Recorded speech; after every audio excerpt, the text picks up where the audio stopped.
Les amis, ça y est, c'est mon dernier jour au Kirghizistan. Malheureusement, un pays que j'ai extrêmement adoré. Donc ce que je te propose, c'est qu'on se retrouve dans mon appartement qui est juste ici dans ce bâtiment au dernier étage et que je te fasse un petit peu la conclusion de pourquoi j'ai tant aimé le Kirghizistan, ce pays, quels sont les arguments en faveur et contre, et qu'on parle un petit peu de tout ça. Je peux déjà vous dire, les frérots, que cette cour d'immeuble va me manquer. Je l'ai vu une paire de fois ces 4 derniers mois et je m'y sentais bien. Avec ce bon vieil ascenseur soviétique, les amis, qui doit être là depuis bien longtemps, qui est très lent pour monter au 9e étage, c'est juste la cata. On s'y fait, hein, franchement, maintenant je m'en rends même plus compte, mais super lent pour arriver au 9e étage. La porte met aussi du temps à s'ouvrir. Et ensuite, il faut terminer à pied, parce que je ne suis pas au 9e, je suis au tout dernier étage, le 10e. Donc on doit terminer pied pour arriver tout en haut. Une petite vue sur Bishkek qui est pas folle de ce côté-là, mais de l'autre côté on a une vue qui est plutôt sympathique sur les montagnes. On fait ça rapidement. Je sais pas si ça rendra bien sur la GoPro. Donc là c'est le bazar, j'ai laissé toutes les fenêtres ouvertes en partant. Cet appartement va me manquer vraiment aussi. Et là j'ai les rideaux qui sont coincés dans la fenêtre, c'est pas bien, c'est pas bien. La caution va sauter bêtement.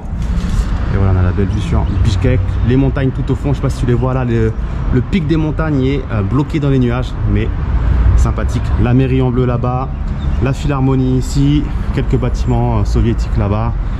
Voilà, c'est sympathique. J'ai commencé à sortir la valise et à préparer un petit peu tout ça puisque c'est la fin de mon périple ici au Kirghizistan. J'y ai passé, je crois, sur la dernière année, presque 8 mois sur 12. C'est énormément de temps. Je pensais moi-même pas y passer autant de temps.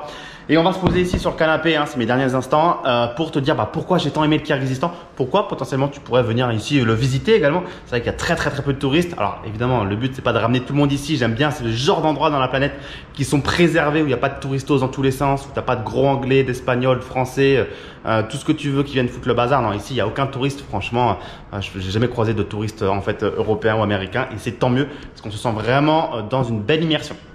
Et en fait, le Kirghizistan, écoute, moi, je ne suis pas arrivé pour quelque chose de particulier ici. En fait, j'y suis vraiment venu en tant que gros touriste, hein, justement, qui aime découvrir le monde et voyager. Et j'étais en Géorgie, à Tbilissi, et j'ai regardé, comme toujours je le fais, les vols. Qu'est-ce qu'il y a? Qu'est-ce qui est bien desservi assez rapidement, 2-3 heures de vol, pas trop cher, en direct. Et j'ai vu qu'il y avait une ligne en plein été, Tbilissi, Bishkek. Je dis Bishkek, je connais pas, capitale du Kirghizistan. Donc, comme beaucoup d'entre vous, personne ne connaît.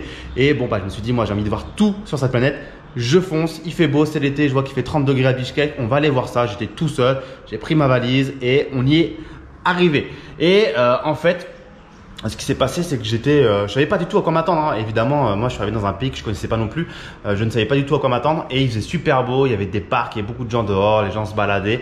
Je sais pas trop quoi penser au début, j'étais assez surpris, je m'attendais pas à ça, mais en même temps je m'attendais à rien. Bref, j'étais très neutre, très malléable dans mon esprit sur ce que j'allais pouvoir découvrir, mais je suis quand même tout de suite tombé en fait sous le charme de ce côté très ex-URSS. Alors encore une fois, si tu me connais, si tu me vois depuis un petit moment sur les réseaux, tu sais très bien que je suis attiré par tout ce qui est ex-URSS, et tout de suite les bâtiments, je sais pas si tu le vois un petit peu de ma fenêtre ici, mais je te l'ai montré en début de vidéo, c'est très ex-URSS. Déjà, c'est ces gros blocs d'habitation, comme tu peux voir, super long. Alors là, c'est un immeuble de rapport, il y a 500 lots, frérot, c'est immense. Ces bâtiments comme ça, ex-URSS, c'est la mairie là-bas. Là, tu vois un autre bâtiment ici, les marchés, les bâtiments, les voitures, les bouches de métro, même les petites tomates là, les tomates au sol là, bref. Tout est très ex-URSS et moi c'est ce que j'adore. Donc là je suis vraiment tombé sous le charme de ça, les mosaïques d'antan qu'on peut retrouver dans certains endroits de Bishkek. Bref, j'ai beaucoup aimé. Et ce qui m'a en fait surtout très vite frappé dans ce pays, mais dès mes premiers jours, ça a été la gentillesse extrême des gens. Évidemment, à ce moment-là, il y a un an, je parlais vraiment pas bien russe, voire très peu. Je commençais à apprendre le russe depuis 2 mois. Donc, à part les trucs de base, bonjour, merci, s'il vous plaît, je veux ci, je veux ça, je n'ai pas trop parlé. Donc évidemment, les locaux ont très vite compris que je n'étais pas un local. Et étant donné que je t'ai dit qu'il y a très peu de touristes ici, très vite ils ont été curieux, ils ont voulu me parler, ils ont essayé de me parler, et c'était super intéressant. Et en fait, j'ai découvert une gentillesse extrême et inégalée que je n'ai jamais vue dans ce monde. C'est-à-dire que très sincèrement, c'est une gentillesse qui vient du cœur. Par exemple, j'ai rien contre les Marocains, mais si tu vas au Maroc, ils vont être gentils les Marocains, mais parce qu'ils veulent souvent te vendre quelque chose. On va pas se mentir. Et il y a plein endroit sur Terre, les gens sont gentils avec toi parce qu'ils ont quelque chose à te vendre. Tu vois ce que je veux dire? C'est comme ça, c'est le business. Il faut survivre, il faut vendre. Mais ici au Kyrgyzstan, les gens ont été très gentils avec moi, mais pas du tout pour vendre, par curiosité, par gentillesse. Et au début, je trouvais ça surprenant parce que je prenais un taxi. Le mec qui me dit, vas-y, prends mon WhatsApp, si t'as un souci, tu m'appelles, je t'aiderai, il n'y a pas de souci. Ok, c'est cool, merci.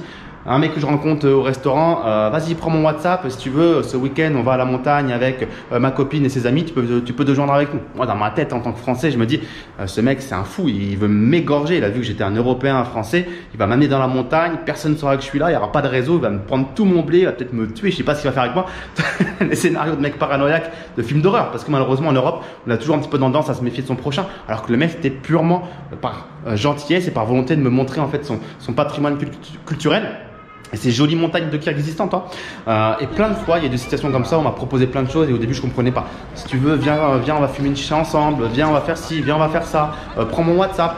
Et plein de gens. Et au début, je comprenais vraiment pas. Et en fait, j'ai appris et j'ai compris en fait, tout simplement, que les Kirghizes étaient super gentils. Donc ça, de tous les pays que j'ai fait sur cette planète Terre, et j'ai fait 90 pays alors que je te fais cette vidéo, les Kirghizes sont selon moi le peuple le plus gentil et franchement le plus aidant. Et d'ailleurs, c'est un peuple qui s'entraide énormément. Ils sont vraiment très solidaires, ils se parlent tous entre eux, ils s'aident entre eux. Et ça, c'est vraiment très appréciable. Qu'est-ce que je peux te dire d'autre? Je vais te dire très simplement dans cette vidéo ce que j'ai aimé et ce que j'ai pas aimé parce qu'évidemment, je n'ai pas tout aimé. Alors, il y a beaucoup de gens qui me disent, Raph, je te vois beaucoup au Kyrgyzstan. Est-ce que ça veut dire que l'Estonie c'est terminé? Est-ce que ton expatriation en Estonie elle est terminée? Non, je suis toujours officiellement expatrié en Estonie à Tallinn. Il n'y a aucun souci là-dessus. Mon expatriation n'est pas du tout remise en cause. Encore une fois, on va pas parler de fiscalité, de convention fiscale entre les deux pays que sont la France et l'Estonie. Qu'est-ce qui détermine ta résidence fiscale? C'est pas le but de cette vidéo-là. Je suis bel et bien encore expatrié à Tallinn en Estonie. Il n'y a aucun souci là-dessus. Et c'est vrai que j'ai pensé à un moment ou à un autre de m'installer plus ou moins ici à Bishkek au Kyrgyzstan. Je ne le ferai pas parce qu'il y a plusieurs raisons qui me font dire que c'est pas forcément une bonne idée. Mais ça m'a donné beaucoup d'idées et surtout ça m'a ouvert l'esprit sur beaucoup de choses et sur ce que je veux encore plus dans ma vie. Et je vais t'en parler un petit peu plus dans cette vidéo. Donc non, je ne viendrai pas m'expatrier ici. Qu'est-ce que j'ai aimé? Le côté ex-URSS, évidemment, je t'en reparle, j'adore tous les pays ex-URSS et dans ma vie, je sais que dans le futur, je vivrai dans un de ces pays ex-URSS. Il y a 15 républiques d'ex-URSS et mes pays favoris parmi ces pays sont donc la Russie, la Biélorussie et le Kyrgyzstan. Donc on verra, mais il y a de fortes chances que ça finisse dans ces pays-là. Donc ça, c'est ce que j'ai beaucoup aimé. Évidemment, ça parle russe ici, ça parle le russe et le kirghize, donc j'ai pu pratiquer mon russe ici, donc c'est excellent, j'ai beaucoup progressé. Ce que j'ai beaucoup aimé, ce sont les vraies valeurs et les vraies traditions. Il y a un vrai respect de la famille, il y a un vrai respect des anciens, il y a un vrai respect des familles ici, il y a un vrai respect de tout. Des choses, des valeurs qu'on perd en Europe. Et ça, je trouve ça tellement dommage. Ici, j'étais surpris d'entendre des histoires de respect de la femme, de fille, comment elle se préserve, comment, entre guillemets, c'est pas des salopes, excusez-moi le terme, mais c'est vrai qu'on a une décadence un petit peu en Europe et en Amérique où on entend des histoires et ça devient totalement normal. Il suffit d'ouvrir aujourd'hui TikTok et de voir des gamines qui sont à peine majeures tenir des propos qui sont juste, voilà, où est ton respect envers toi-même en fait? Il n'y en a plus. Donc, je trouve ça vraiment dommage. Et ici, le respect de la famille et des il est encore présent et c'est ça que j'aime beaucoup, hein. Je te l'avais déjà dit dans d'autres vidéos sur mon ressenti sur Minsk en Biélorussie. Il y a un vrai respect, il y a des vraies valeurs, il y a des vraies traditions, il y a la famille, bref, c'est vraiment appréciable dans un monde où on a l'impression que tout ça se perd. Donc ça, j'aime beaucoup aussi ici. Comme je te l'ai dit, ils sont également très attachants. Ils sont simples. En fait, c'est des gens simples. Ils n'ont pas grand-chose. Ils n'ont même rien du tout. Hein. C'est un des pays les plus pauvres au monde. Leur salaire, c'est quoi? C'est 150, 200, 300 euros par mois. Ils vivent très simplement. Il leur en faut peu. Et ça, c'est appréciable dans un monde aussi où on court toujours vers la richesse, le plus. Être ici, c'est un vrai retour aux bases. C'est-à-dire que, voilà, est-ce que ta villa avec 15 chambres c'est nécessaire? Est-ce que la Ferrari à la Rolls c'est nécessaire? Est-ce que finalement une balade dans un parc avec des gens que tu apprécies c'est peut-être pas mieux? Vraiment des trucs très simples, toi. Donc ça, j'ai bien aimé ces valeurs qui m'ont mis les pieds sur terre un petit peu dans un monde où on se concurrence toujours pour le plus. C'est bien, c'est stimulant, mais des fois on pète les plombs. Donc voilà. Le pouvoir d'achat pour moi, évidemment, je l'ai également fortement adoré puisque étant un des pays les plus pauvres au monde, ici, je suis un roi. C'est-à-dire que franchement, je dépense rien, in fine, à la fin du mois et pourtant, j'ai vécu très bien comparé à eux. Donc, tu prends un taxi pour $1, tu manges pour 5, 6, 7 euros très bien dans les cafés. Honnêtement, il faut venir ici pour comprendre ce que c'est. Je t'avais dit qu'à Minsk, en Biélorussie, c'était très peu cher, mais ici, j'ai encore repété les plombs. C'est extrêmement peu cher et tu peux manger pour 1 ou 2 euros, 5-6 euros, c'est déjà dans des cafés, etc. Un peu plus. Donc, non, franchement, ici, c'est juste insolent. Tu vis très bien. Donc, voilà, quand tu es un mec comme moi qui gagne beaucoup plus d'argent que la moyenne, qui a optimisé son imposition en étant expatrié et qui en plus vit et dépense son argent dans des pays où ça coûte rien, honnêtement, ce qui te reste à la fin du mois, bah, c'est comme si tu n'avais pas touché à ce que tu avais gagné. C'est vraiment insolent. Donc voilà, les infrastructures ici, bah écoute, il y a tout ce qu'il faut, mais il faut pas regarder les détails. C'est-à-dire que si tu veux des beaux trottoirs, des belles routes, alors ils font des rénovations, en ce moment ils en font pas mal, mais voilà, les bâtiments, les infiltrations, les peintures, les finitions, les joints, bref, faut pas être regardant. Mais ça fait le taf, ça tient la route, il y a de l'eau chaude, il y a de l'internet, il y a des routes avec du goudron. Des fois on me dit, mais Raph, ça ressemble à quoi ton pays? C'est des charrettes, c'est des chemins de terre? Non, il y a tout ce qu'il faut, vous inquiétez pas, il y a des hôtels 5 étoiles, il y a des beaux cafés, il y a des restaurants qui coûtent cher, il y a des mecs qui ont beaucoup d'argent, voilà, c'est une société à part entière, mais dans sa globalité beaucoup plus pauvre, évidemment. Ce que j'aime beaucoup aussi, ce sont le fait qu'il n'y a aucune insécurité. Très sincèrement, je rencontre à 3 h du mat, je marche dans la rue, je rencontre un groupe de 4 Kirghizes. Je sais qu'il va rien se passer. Honnêtement, il y a très peu de chance. Je dis pas qu'on est dans le monde des bisounours ici. Évidemment que si je traîne dans les mauvais quartiers seul à 4 h du mat et que je croise un groupe de 5 mecs locaux qui aiment pas ma gueule, ça peut mal se passer. Mais en France, j'ai une quasi certitude qu'à 100% ça se passera mal. Ici, allez, 2% de chance. D'autant plus que j'ai la bonne gueule, c'est-à-dire que moi je suis facilement ici intégré. Beaucoup de gens pensent que je suis russe, kirghize ou voilà un mec de ces pays-là. Donc il n'y a aucun souci là-dessus, d'autant plus que je parle un peu russe maintenant. Donc voilà, il n'y a aucune insécurité, c'est fortement appréciable à l'heure où se balader à Paris un peu trop tard la nuit, c'est se demander si ça va bien se passer, aussi bien en tant qu'homme que femme. Donc c'est relativement pénible. Donc voilà, j'aime beaucoup aussi leur mentalité fataliste. C'est-à-dire qu'ici, voilà, ils sont fatalistes, notamment sur la mort. C'est-à-dire que considère que si tu meurs ici, bah, c'est que tu donnes tes années de vie aux plus jeunes, à ceux qui viennent de naître. Il y a un vrai accompagnement des anciens entre guillemets dans leur fin de vie. Il n'y a pas tous ces délires de maison de retraite, ou en tout cas c'est très rare. Ils les accompagnent et puis quand ils meurent, bah, ils vont pas chialer leur mort pendant 50 ans. Voilà, c'est la vie, c'est comme ça. Ils sont fatalistes et ils se disent que les années de vie de cette personne décédée va être donnée aux plus jeunes, aux enfants. Donc c'est plutôt joli et j'aime bien ça. Et c'est notamment quelque chose qui s'est ressenti pendant la pandémie du coronavirus, où ici ils ont eu un mini confinement de 2-3 mois au tout début, mais il y a eu que ça en fait. Par la suite, il n'y a jamais rien d'autre parce que déjà c'est pas viable pour leur économie. Si les mecs bossent pas, ils mangent pas. Donc c'est pas viable pour ce genre d'économie. Tous les pays pauvres malheureusement ils peuvent pas respecter ces confinements. Alors je dis malheureusement, encore faut-il que ça ait eu un intérêt quelconque sanitairement parlant, mais ça c'est un autre débat. Mais en tout cas ils ont rien fait du tout pour ça parce que ils sont assez fatalistes. Ils se disent bon voilà, si j'ai le virus, je meurs, c'est comme ça devait arriver, c'est comme ça. Et au final, ils ont fait aucune obligation de vaccin. Il n'y a eu que 15% même pas des gens qui ont été vaccinés, donc très peu. Les mecs, ils n'ont jamais reconfiné, ils n'ont jamais imposé des masques, ils n'ont jamais imposé tout ce qu'on a pu nous imposer en Europe. Et ici, il n'y a pas eu plus de catastrophes qu'ailleurs. Alors, on parle jamais du Kyrgyzstan dans les médias comme exemple sanitaire pour cette pandémie. Ça n'intéresse personne, mais en tout cas, quand on voit ce qui se passe dans les rues, il y a encore beaucoup de vieux. De ce que j'ai pu échanger avec les locaux, tout le monde m'a dit, franchement, le coronavirus, ça n'existe pas ici au Kyrgyzstan, c'est n'importe quoi. Enfin, tous très sceptiques et au final, tout se passe plutôt pas mal ici. Donc ça, c'est encore un sujet dont plus personne ne parle aujourd'hui, mais qui a été intéressant de voir sur place comment ça se passait. Et c'est aussi une des raisons pour laquelle j'ai passé beaucoup de temps ici, c'est que personne m'emmerdait. J'arrivais ici, je faisais ma vie, les taxis, les cafés, les bars, les boîtes de nuit, on était tous collés serrés les uns sur les autres, pendant qu'en France, tout le monde s'éloignait à 15 mètres l'un de l'autre et tout se passait bien. Donc plutôt sympathique là-dessus.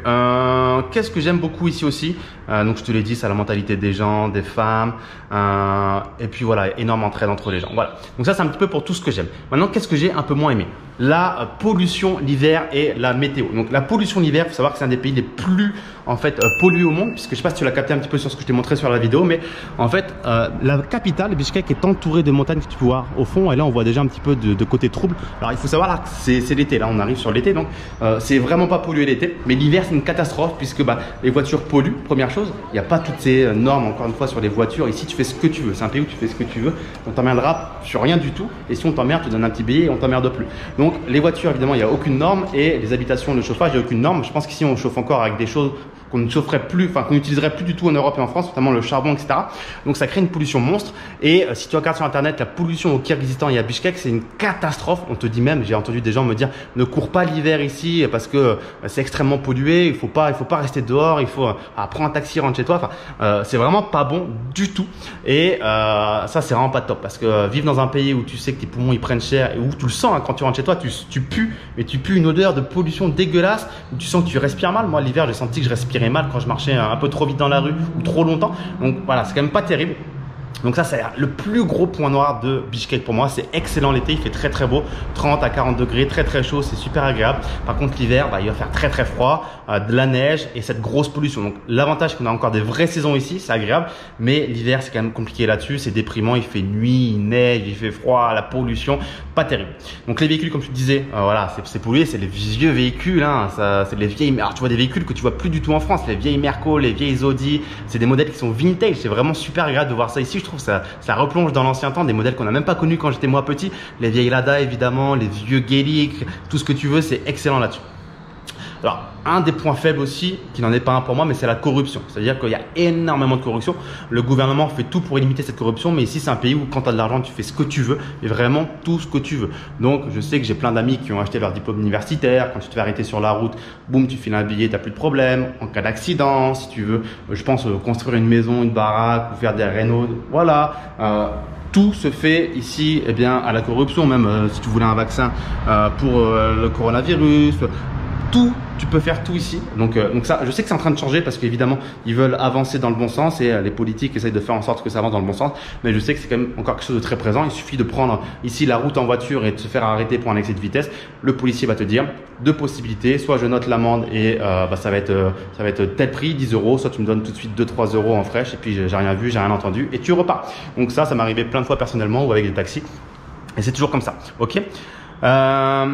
Également, ce qu'il faut savoir, et c'est un point faible, c'est que quand même pour les locaux, c'est dur pour eux. C'est-à-dire qu'il y a 8 millions, 6 millions je crois de Kirghizes, d'habitants au Kirghizistan, et tu en as 1 million qui sont en Russie pour aller travailler parce que c'est dur pour eux de vivre ici. Donc ils vont faire plus d'argent en Russie dans le but de revenir plus tard avec l'argent qu'ils ont fait en Russie. Donc c'est quand même dur pour les locaux. Il n'y a pas de pauvreté apparente extrême, c'est-à-dire qu'évidemment il y a quand même des SDF qui sont shootés à la vodka et tout ce que tu veux, tu as des babouchkas qui vendent des fleurs et des vieux livres à la sortie des souterrains, évidemment tu as des gens qui galèrent et sincèrement j'ai échangé avec des taxis qui m'ont dit je gagne 50 € par mois, je me dis mais comment tu fais, moi c'est impossible, si tu me donnes 50 € à Bishkek mais je peux rien faire, enfin c'est impossible. Il me dit on survit, voilà, on profite pas, on ne vit pas, on survit et c'est dur.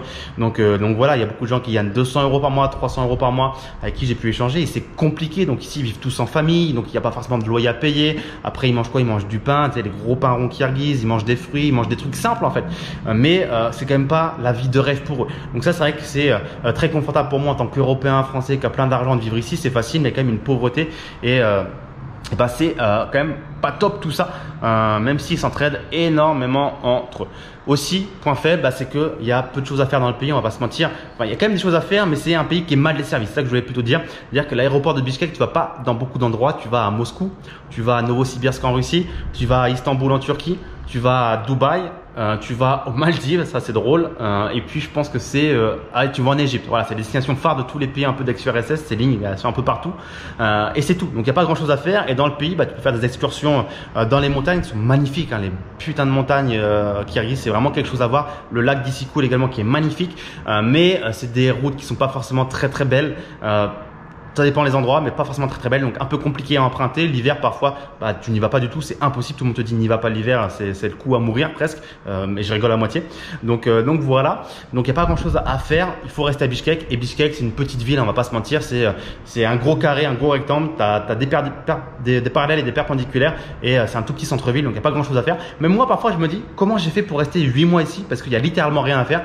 Et j'ai rencontré quand même 2-3 Français ici que j'ai rencontrés qui m'ont dit je sais pas pourquoi Bishkek, il n'y a rien à faire, mais j'ai kiffé, ça me manque, j'ai envie de revenir. J'ai un pote qui est venu me voir, il m'a dit ça. J'ai rencontré un Français qui est prof de français par tout hasard. Il m'a dit putain, je suis parti bosser à Kuala Lumpur en Malaisie parce que j'ai eu un contrat. Bishkek me manque, je sais pas pourquoi. Il n'y a rien à faire, mais ça me manque, les locaux. Et il y a un affect qui est étrange avec cette ville, c'est que, je te le redis, il n'y a rien à faire, mais on s'y attache. Donc franchement, je ne sais pas pourquoi, c'est comme ça. Donc voilà ce que je voulais te dire concernant Bishkek. Honnêtement, donc voilà, comme tu disais, moi je rends cet appartement ici parce que bah voilà, ça fait 8 mois et j'ai des choses à faire en Europe, à continuer, j'ai d'autres projets à aller faire, etc. Mais je pense que je reviendrai évidemment ici à Bishkek parce que j'aime énormément ce pays d'ex-URSS. De toute façon, mon plan à terme, c'est quand même d'obtenir un passeport d'un ex-pays d'URSS pour pouvoir avoir des facilités pour vivre et me rendre en Russie sans avoir à faire ces visas en continuité. Donc je sais que le passeport kirghize n'est pas forcément très compliqué à avoir. Il suffit de vivre 5 ans dans le pays, de parler de la langue russe, pardon, et je t'ai noté les conditions ici, de pouvoir prouver d'une source de revenus et de respecter la loi. Donc c'est plutôt très simple.